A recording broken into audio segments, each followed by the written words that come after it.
Den amerikanske præsident har igen tilkendegivet, at han ønsker kontrol med Grønland.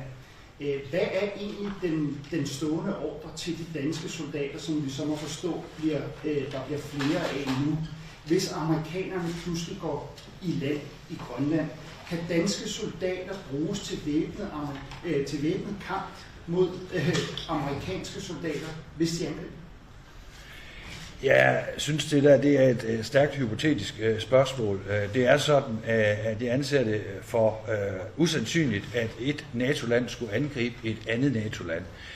Det er i rammen af NATO, at vi laver de her aktiviteter, og det er så også Danmark som værtsland, der har taget de her initiativer.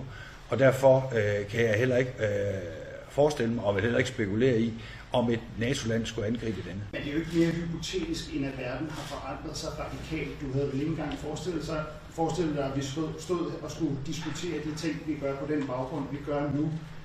Så hvad er egentlig den stående ordre til de danske soldater? Jamen, den er den ordre, som altid har været gældende i nyere tid, som forsvarschefen kan uddybe. Det er jo, at hvis man bliver angrebet, så skal man forsvare kongeriget. Men når det så er sagt, så anser det for at være fuldstændig hypotetisk, at man fra den amerikanske regerings side skulle indlede et angreb mod Grønland.